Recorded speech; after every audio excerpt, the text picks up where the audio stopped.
Oh, Cholet. Yo kasaka ezaki per gagne. Ezaki per gagne ta. Ezalaki nde oya gagné allié muninga ndalié. Bino bo kansa on qui per gagne. Cholet. Yo kasaka on qui per gagne beni. Ya qui per gagne te. Tala na moni na yo ki oh bonimbo sala marche tout ça. Mais Martin Fayulu yo kutozi ba point d'ambout. Ozo ko kamana Théodore Ngoyi. Donc a sali kutu campagne te. Et puis professeur Théodore Ngoyi, j'ai deux choses pour lesquelles je dois m'incliner devant vous. D'abord devant le savoir, parce que vous êtes professeur d'université. Je suis votre étudiant en droit. Et puis, vous êtes pasteur, homme de Dieu. Je ne m'incline que sur ces deux points, parce que vous êtes un pasteur et vous êtes un professeur d'université. Moi, en tant qu'étudiant en droit, en fait licencié en droit aujourd'hui, je ne peux que m'incliner devant un professeur. C'est ça le savoir. Je m'incline devant le savoir, je m'incline devant l'homme de Dieu. Mais pas devant le politicien que vous êtes encore, que vous vous souviendrez, vers les années 2003 ou 2004, chez Antenne A, je vous expliquais la notion, comment est-ce que Dieu m'a révélé que la femme n'était pas créée, mais elle était tirée de l'homme. Vous vous souviendrez de ça. Mais, pasteur Théodore Ngoyi, Banda 2006, vous avez une contestation. Vous avez la campagne, vous avez induire dans Ngalasi na erreur. Omoni Ngalasi, omoni ba voter ote. Na boko ta na ba débat religieux pour ngai na takaka batanzambe te, soki ba bouger côté wana te. Pasteur Ngalasi batanzambe ba remarquer que nzoko za na 100 000, bango bana ba problème miki. Donc au fouti $100 000 pour sa candidat. Bango sko bana banzala biloko miki.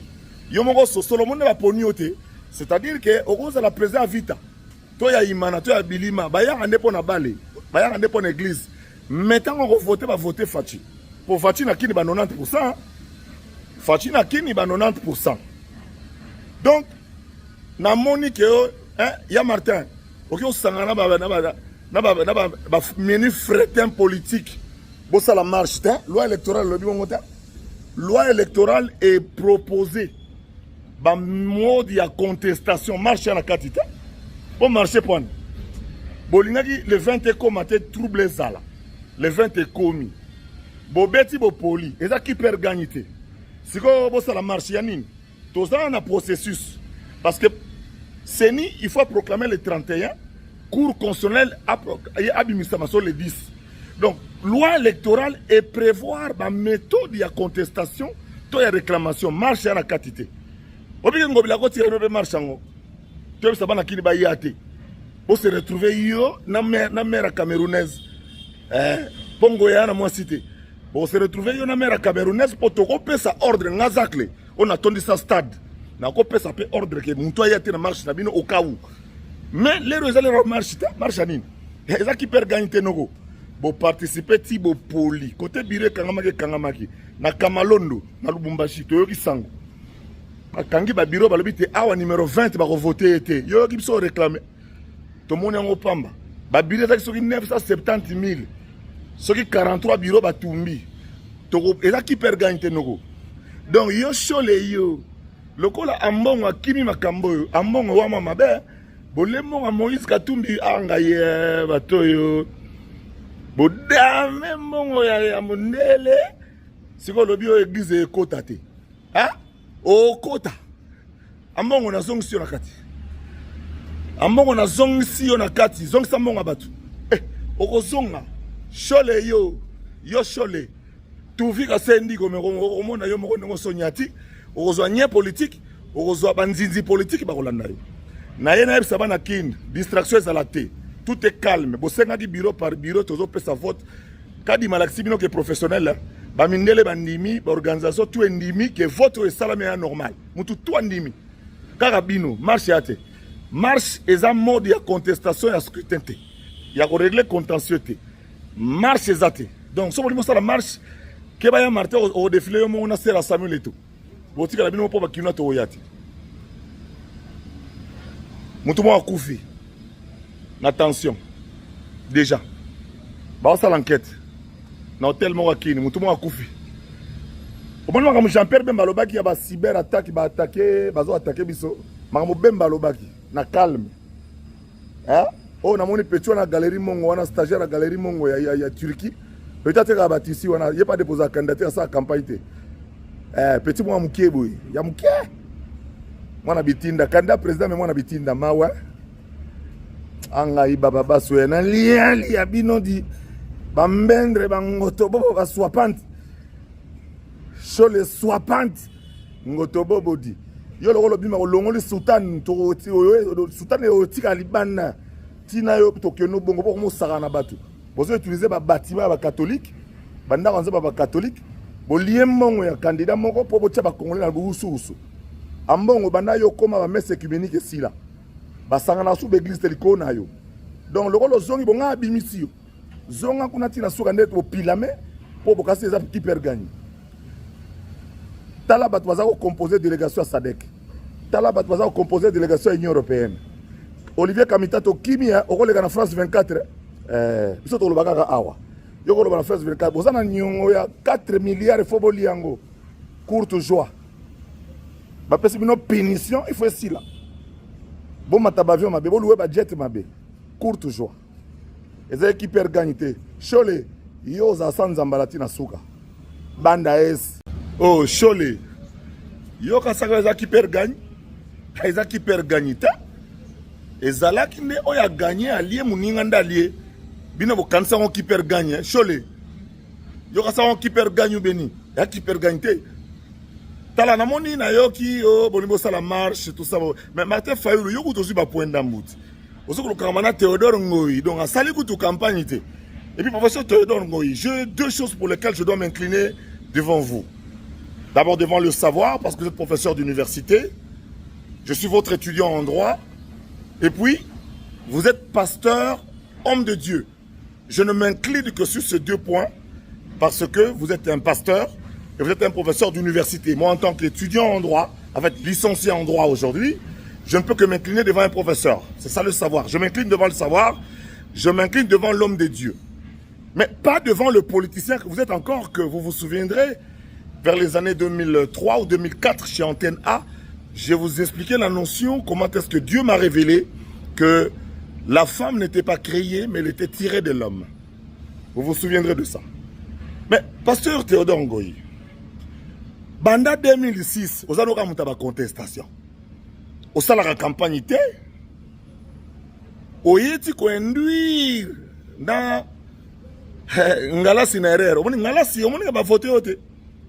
Naboko tana ba débat religieux pour ngai na takaka batanzambe te soki ba bouger côté wana te pasteur ngala si batanzambe ba remarquer que nzoko za na 100,000 bango bana ba problème miki donc au fouti $100,000 pour sa candidat bango siko bana banzala biloko miki yo moko so Solomon ba poni ote c'est-à-dire que au cause la président vita to ya imana to ya bilima ba ya ande pona bale ba ya ande pona église maintenant on voter ba voter Fachi pour Fachi na kini ba 90%. Fatina Kini ba 90%. Donc, na moni ke ya Martin, ok o sangana ba meni fretin politique. Bo ça la marche loi électorale le bon côté. Loi électorale est proposée. Ba mode ya contestation marche na katita. Bon marché point. Bolingaki le 20 e comité trouble zala. Le 20 e commis. Bo beti bo poli, eza qui perd gagnité. Si vous avez la marche, tout ça a un processus. Parce que il faut proclamer le 31, cours constitutionnel sur le 10. Donc, loi électorale et prévoir la méthode de contestation, de réclamation, marche à la quantité. Vous pouvez vous marche en haut. Vous se retrouver dans la mer camerounaise. Pongo ya na moi cité. Bon, se retrouver dans la mer camerounaise pour te couper sa ordre ngazakle. On a attendu sa stade. Na couper sa ordre que muto ya te na marche na bino au cas où. Mais les résultats marche nini. Eza qui perd gagner nogo. Bo participer ti bo poli. Côté bire kangamaki na Kamalondo na Lubumbashi to yoki sango. Akangi ba bureau balobi te awa numéro 20 ba voter été. Yo ki biso réclamer. To moni ngo pamba. Ba bire za soki 970,000. Ce qui 43 bureaux batumbi. Et là qui perd gagne nogo. Donc yo Chole yo. Lokola ambongo akimi makambo ambongo wa mama be. Bolemo a Moïse Katumbi anga ye batoyo. Bodame mbongo ya mondele. Siko lobi yo église kotate. Hein? okota ambongo na zongisi yo na kati ambongo na zongisi yo na kati zongisa mbongo batu okozonga shole yo shole tuvika sendi ko omona yo moko ndongo sonyati okozwa nye politique okozwa banzinzi politique bakolanda yo na ye na yebisa bana kindi distraction ezala te tout est calme bosengaki bureau par bureau tozopesa vote kadi malakisi bino ke professionnel bamindele bandimi baorganisation tout endimi ke vote oyo esalami ya normal mutu tout andimi kaka bino marche ya te marche eza mode ya contestation ya scrutin te ya koregle contentieux te marche eza te donc so bolingo osala marche ke baya martin odefile yo mongo na sera Samuel eto botikala bino mpo bakina toya te mutu moko akufi na tension déjà baosala enquête na hôtel moko akini mutu moko akufi omoni makambo Jean-Pierre Bemba alobaki ya bacyber attaque baattake bazoattake biso makambo Bemba alobaki na calme oyo namoni petit wana galerie mongo wana stagiaire ya galerie mongo ya Turquie peut-être ka batisi wana ye pas déposer candidature à sa campagne te petit mwa mukie boye ya mukie mwana bitinda candidat président mais mwana bitinda mawa anga ibaba baso na liali ya bino di bambendre bangoto bobo baswapante chole swapante ngoto bobo di yo lokolo bima olongoli sultan to sultan otika libana tina yo tokeno bongo boko mosaka na batu bozo utiliser ba bâtiment ba catholique banda kanza ba catholique bolie mongo ya candidat moko po botia ba congolais na bususu ambongo banda yo koma ba messe œcuménique sila basanga na sube église teliko na yo donc lokolo zongi bonga abimisi yo zonga kuna tina suka ndeto opilame po bokasi eza qui perd gagne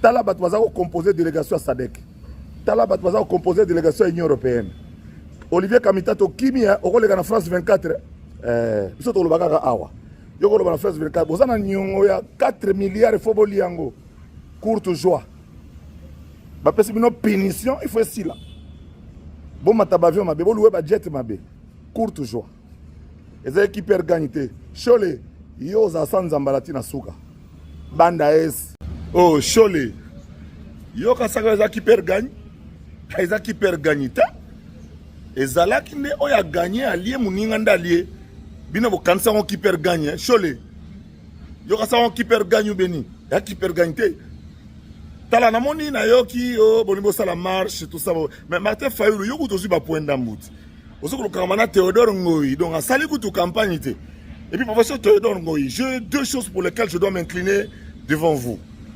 D'abord devant le savoir parce que vous êtes professeur d'université, je suis votre étudiant en droit.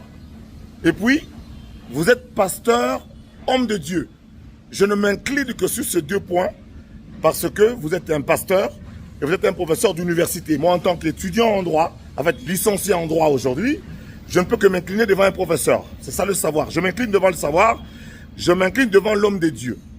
Mais pas devant le politicien que vous êtes encore, que vous vous souviendrez, vers les années 2003 ou 2004 chez Antenne A, je vous expliquais la notion, comment est-ce que Dieu m'a révélé que la femme n'était pas créée, mais elle était tirée de l'homme. Vous vous souviendrez de ça. Mais, pasteur Théodore Ngoyi, banda 2006, vous avez une contestation. Vous avez une campagne, vous avez induit dans ngala sinaerero. Vous avez voté. Naboko tana ba débat religieux pour ngai na takaka batanzambe te soki ba bouger côté wana te. Pasteur ngala si batanzambe ba remarquer que nzoko za na 100,000 bango bana ba problème miki. Donc au fouti $100,000 pour sa candidat. Bango siko bana banzala bilo ka miki. Yo moko so Solomon ba poni ote, c'est-à-dire que au cause la président vita. To ya imana to ya bilima ba ya ande pona bale, ba ya ande pona église. Maintenant on voter ba voter Fachi. Pour Fachi na kini ba 90%. Fachi na kini ba 90%. Donc, na moni ke ya Martin, ok o sangana ba meni fretin politique. Bo ça la marche, loi électorale le bon côté. Loi électorale est proposée. Ba mode ya contestation marche na katita. Bon marché point. Bolingaki le 20 est commenté trouble zala. Le 20 est commis. Bo beti bo poli, eza qui perd gagnité.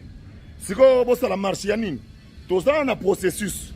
Parce que CENI, il faut proclamer le 31, cours constitutionnel sur le 10. Donc, loi électorale et prévoir la méthode de contestation, de réclamation, marche à la quantité. Au bout de marche, tu sais pas qui va pour se retrouver yo na mère camerounaise. Pongo ya na moi cité.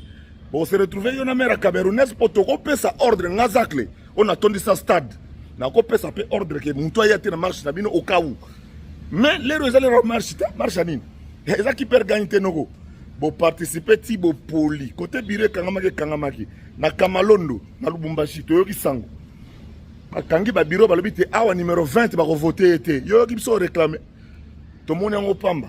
Ba bureau ça qui 970 000. Ce qui 43 bureaux ba tumbi. Et là qui perd gagner nogo. Donc yo chole yo. Lokola ambongo akimi makambo yo. Ambongo wa mama be. Bolemo a Moïse Katumbi anga ye batoyo. Bodame mbongo ya mondele. Siko lobi yo église ekota te. Hein? O kota. Ambongo na zongi sur la kati. Ambongo na zongi si yo na kati. Zongi sa mbongo batu. Oko zonga. Chole yo. Yo chole. Tuvika sendi comme omona yo moko ngo sonyati. Oko zo nye politique. Oko zo banzinzi politique ba kolanda yo. Na ye na yebisa bana kin. Distraction ezala te. Tout est calme. Bosenga di bureau par bureau tozo pesa vote. Kadi malaksi bino ke professionnel. Ba mindele bandimi, ba organisation tout endimi que vote est salame normal. Mutu tout endimi. Karabino marche ate. Marche est un mode de contestation et de scrutin. Il y a régler contentieux. Marche est ate. Donc si on dit la marche, que va y avoir Martin au défilé on a serré à Samuel et tout. Vous dites que la bino pas qui n'a to yati. Mutu mo akufi. Attention. Déjà. Ba ça l'enquête. Na hôtel mo akini mutu mo akufi. Au moment où Jean-Pierre Bemba lobaki ya ba cyber attaque ba attaquer, bazo attaquer biso. Makambo Bemba lobaki na calme. Hein? Oh na moni petit na galerie Mongo wana stagiaire na galerie Mongo ya Turquie. Peut-être que Batisi wana il pas déposé candidature à sa campagne. Petit moi mukie boy. Ya mukie. Mwana bitinda candidat président mais mwana bitinda mawa. Anga ibaba baso na liali ya bino di bambendre bangoto bobo ba swapante. Chole swapante ngoto bobo di. Yo lo bima olongoli sultan to sultan e otika libana tina yo tokyo no bongo pour mo sarana batu. Bozo utiliser ba bâtiment ba catholique banda kanza ba catholique bo liemmo ya candidat moko po botia ba congolais na bususu. Ambongo banda yo koma ba messe œcuménique sila. Ba sangana su be église teliko na yo. Donc le rôle zongi bonga abimisi yo. Zonga kuna tina suka ndeto po pilame po bokasi eza qui perd gagne. Tala bat baza ko composer délégation à SADC. Tala bat baza ko composer délégation à Union européenne. Olivier Kamitato kimia okolega na France 24 biso to lobaka awa. Yoko loba na France 24 bozana nyongo ya 4 milliards fo boliango. Courte joie. Ba pesi bino punition il faut esi là. Bon matabavion mabe bo loué ba jet mabe. Courte joie. Eza qui perd gagne te. Chole yo za sanza mbalati na suka. Banda es